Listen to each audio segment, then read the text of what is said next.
A paz seja com todos. Vamos aqui continuar o nosso estudo. Vamos fazer a continuação do estudo passado. Esse estudo está terminando já, só falta um. Com mais um a gente termina esse assunto. Aí eu vou falar outros assuntos. Vamos aqui.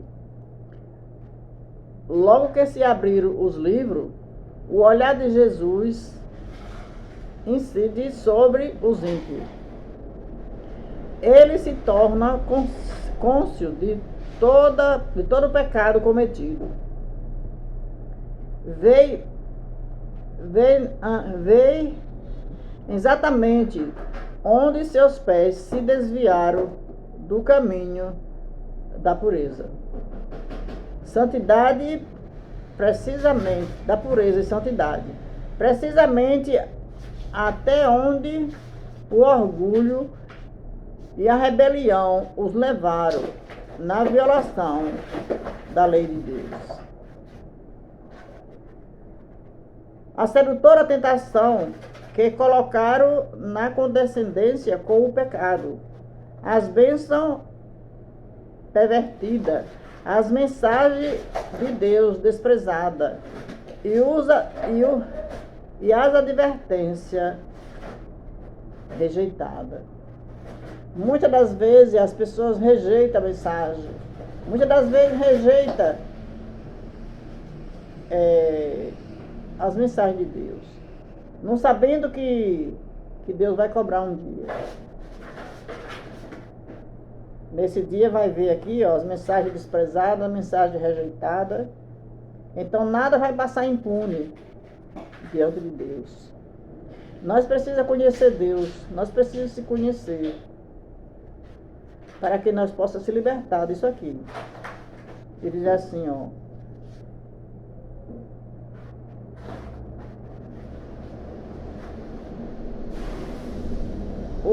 As ondas de misericórdia, rebatida pelo coração, obstinado, impenitente, tudo aparece como escrito, com letra de fogo.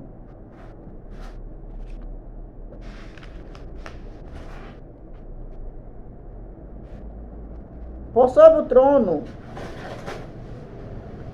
se revela a cruz, assemelha a uma vista panorâmica.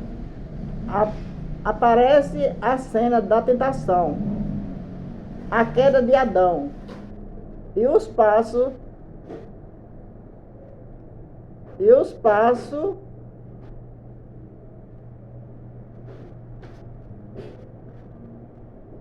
no grande plano e os passos sucessivos no grande plano para redimir os homens.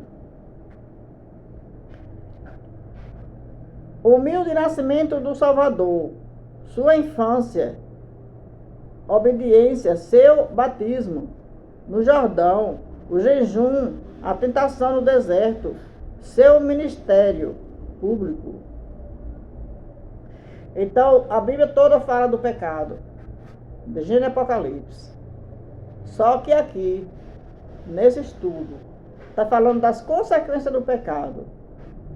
O homem pecou e Jesus foi quem levou as consequências. Então, que nós possamos ver isso, que nós possamos compreender o que é o pecado para Deus e para Cristo.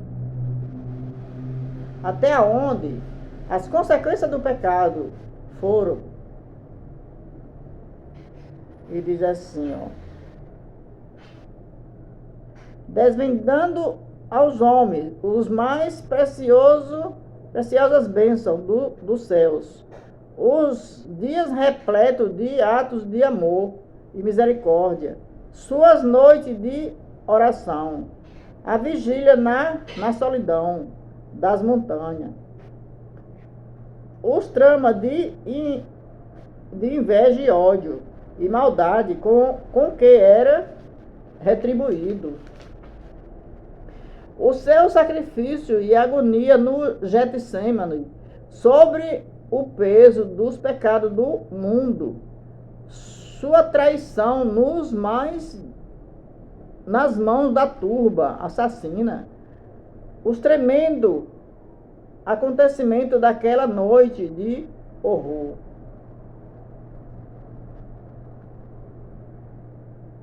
E é precisamente que não opunha a resistência, abandonado por seus discípulos, mais amado,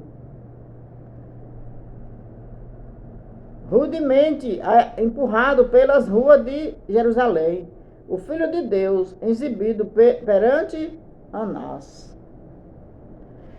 Então, muitas das vezes não compreendemos sobre o pecado.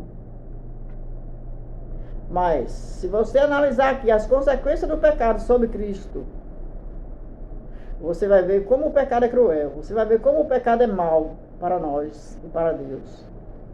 Então é preciso que nós tenhamos esse conhecimento do que é o pecado.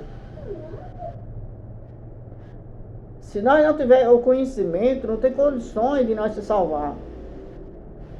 Jesus veio buscar e salvar os que reconhecem ser pecador.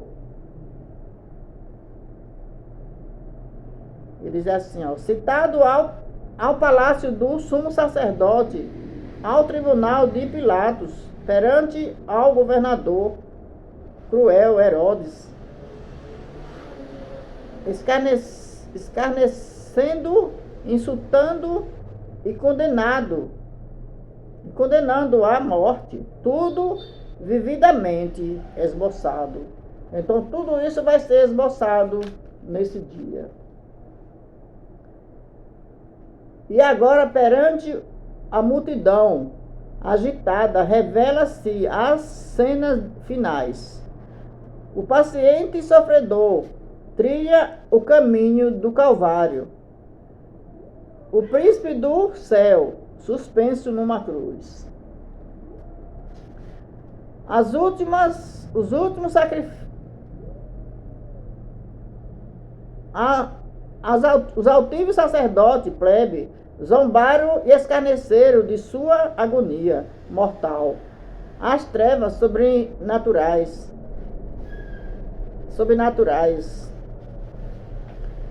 A terra a palpitar. As pedras despedaçadas. A sepultura aberta. Assinalando o momento em que o Redentor do mundo rendeu a vida. Hebreus 6, verso 6. Se não houver arrependimento, estão crucificando Cristo novamente. Então veja o que Jesus passou por causa do pecado.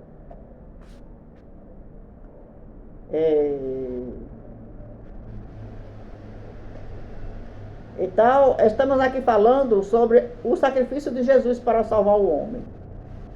Então, o próximo estudo, nós terminamos esse assunto, que vai ser o julgamento. Aí vocês vão ver como é que fica esse mundo, como é que fica a terra, sem forma e vazia. E que Deus nos abençoe e que ilumine nossos corações para que possamos realmente compreender. E até mais.